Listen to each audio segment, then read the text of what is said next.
Cuba y los Juegos del Hambre. Entre otras noticias, Murillo, no podemos pensar en tener una sociedad exactamente igualitaria. ¿Cómo están, amigos? Bienvenidos a Noticias Importantes. Comenzamos. Un juego macabro tiene a los cubanos enloquecidos en busca de un modo de acceder a una moneda foránea que cada día se vuelve más difícil de adquirir. Dijeron que construirían un socialismo, pero los materiales apenas alcanzaron para una edad media tropical. Aunque con todo, ¿cuánto demanda un medioevo respetable? Siervos atados a las tierras y a la voluntad del único señor, férreo control de la información, cacería de brujas, tribunal inquisidor e histeria colectiva en cualquier momento pudiera pasar de los actos de repudio a los linchamientos. Harían de Cuba el país más próspero, al menos fue lo que prometieron en principio, pero ni las tierras de cultivo ni los mercados de Haití, durante las peores crisis, han estado tan desolados como los nuestros. De hecho, por poner un solo ejemplo, la aerolínea haitiana Sunrise posee más aeronaves que Cubana de Aviación, que estuviera entre las principales del sector antes de 1959. Hoy nuestra vecina del Caribe tiene más rutas internacionales en el área, incluso más vuelos regulares hacia aeropuertos de Cuba. Una realidad asombrosa, increíble pero no absurda. Lo sería si no hubiera una explicación sobre por qué somos un país que no produce nada cuando debiera ser diferente, teniendo en cuenta el exceso de control estatal sobre las empresas y las personas, y aún siendo el Partido Comunista esa incorruptible e infiable guardia de la sociedad llamada a gobernar eternamente, según la retórica y las leyes del régimen. Pero se sabe que nuestra miseria, que ya alcanza el estado de calamidad, es sobre gracia de esa continuidad que nos pretende vender como un valor agregado cuando en realidad es solo persistencia en el error.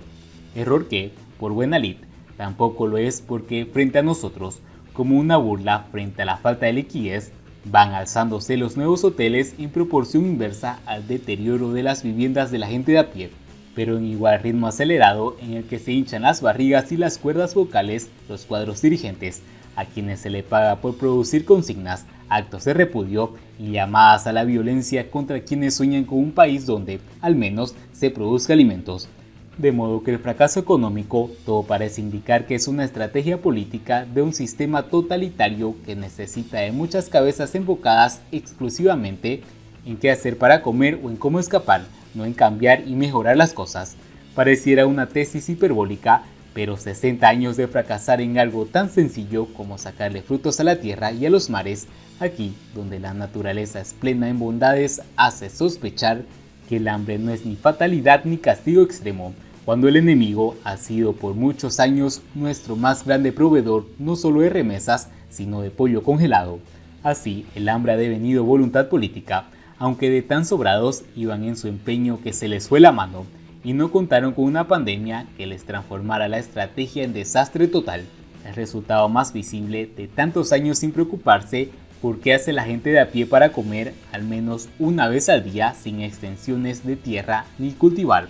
Y lo peor es sin esperanzas de ser cultivadas. Pusieron tanto empeño en producir emigrantes que apuntalaran la economía con remesas que ya no quedan brazos jóvenes y fuertes para labrar, sino solo para remar rumbo al norte.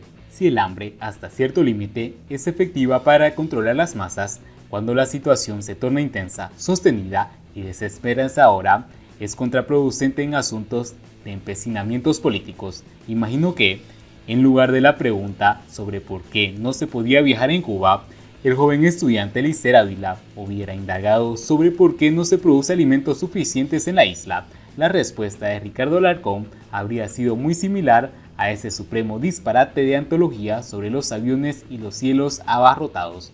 En última instancia, el hambre que padecemos los cubanos sería un sacrificio al que nos condenan por nuestro propio bien. Al menos es lo que se instruye en esta dinámica de producir para exportar o con destino al turismo, prohibir la pesca, la ganadería independiente, condicionar la entrega de tierras, licencias a la lealtad política, limitar al máximo las importaciones y dolarizar una economía donde los trabajadores se le paguen una moneda nacional que es marginada por el propio banco que las emite. Absurdo total.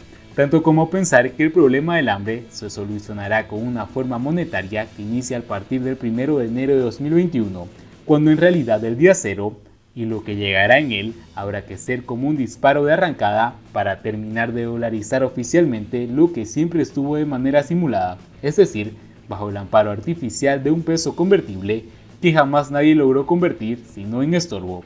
Pero la dolarización socialista es un absurdo.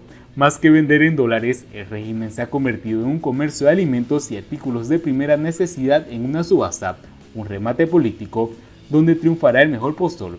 Solo basta con salir a las calles para constatar ese terrible azar donde apenas compra quien logra comprar y donde a duras penas se come lo que aparece.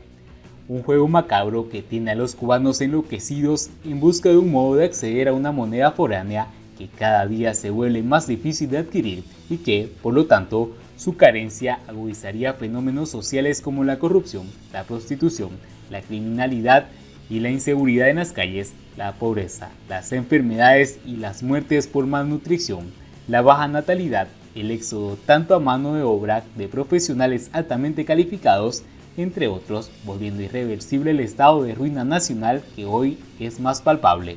A excepción de quienes han escrito, en estricto secreto, las trampas más que las reglas del nuevo juego económico, nadie sabe cómo transcurrirá lo que está a punto de acontecer. Pero de acuerdo con lo vivido por estos días, incluido el revival de la retórica violenta de los tiempos de intolerancia radical que parecían superados, hoy no hay señales de que se aproximen días mejores sino otra fase, mucho más incierta y peligrosa de nuestros propios juegos del hambre. Siguiendo con las noticias, Murillo afirma que la tarea de ordenamiento es un proceso que sí tendrá implicaciones para la población. Marino Murillo Jorge, jefe de la Comisión de Implementación y Desarrollo de los Lineamientos, dijo en el programa de televisión estatal Mesa Redonda que no podemos pensar en tener una sociedad exactamente igualitaria con respecto a la tensión que ha generado la llamada tarea de ordenamiento anunciada el pasado jueves por el títere castrista Miguel Díaz-Canel acompañado por Raúl Castro.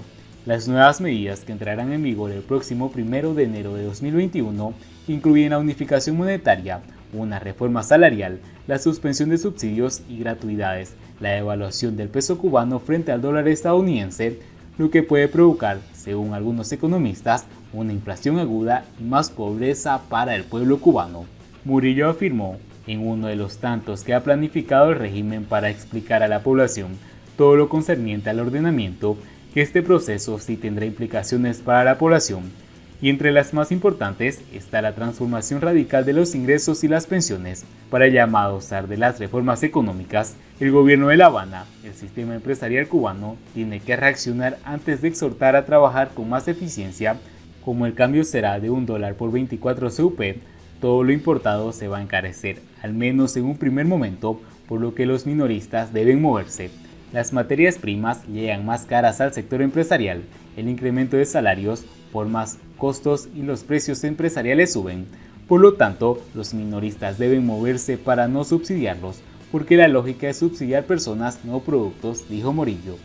Las empresas estatales tenían muchas regulaciones para distribuir sus utilidades y una cooperativa, por ejemplo, no tenía restricciones. Ahora señaló, al todos los actores estar en igualdad de condiciones, se busca que no haya límites para la distribución de las utilidades de sus trabajadores. Las utilidades, lo que hay es que crearlas y a él luego se las reparte. No hay límites. No podemos pensar en tener una sociedad exactamente igualitaria. Si usted está en una empresa que es capaz de repartir 5 salarios medios de las utilidades, perfecto. Si está en una que no reparte porque la gestión es deficiente, no tiene acceso, sin embargo, cobrará el salario en escala que no se penaliza. Además, una evaluación es un ajuste y el principal ajuste en Cuba es llamar a ser más eficientes en el trabajo. Siguiendo con las noticias, Aduana de Cuba podría exigir a turistas garantías de 5.000 pesos por efectos personales. La Aduana de Cuba podría pedir a los extranjeros que ingresen al país en condición de turistas una garantía de 5.000 pesos cubanos, $208, para sus efectos personales de alto valor, cantidad que sería devuelta tras la salida del territorio. La disposición aparece en el decreto 22/2020, Arancel de Aduanas de la República de Cuba para las importaciones sin carácter comercial, publicado en la edición extraordinaria de la Gaceta de Cuba del 10 de diciembre. El documento expresa que los pasajeros comprendidos en una clasificación aduanera como turista solo pueden importar sus efectos personales definidos en el artículo 2 de la Convención sobre Facilidades Aduaneras para el Turismo. La aduana puede exigir una garantía de hasta 5.000 pesos cubanos por la importación temporal de los efectos personales que traigan los turistas, que a su juicio sean de alto valor. Esa cantidad será reembolsada en el momento de la reexportación o de no reexportarse, se ingresa al presupuesto del Estado, señala la nueva regulación. Y bien amigos, así vamos terminando las noticias importantes del día de hoy. Espero que las noticias hayan sido de su agrado. Muchas gracias por seguirnos y no olviden compartir las noticias.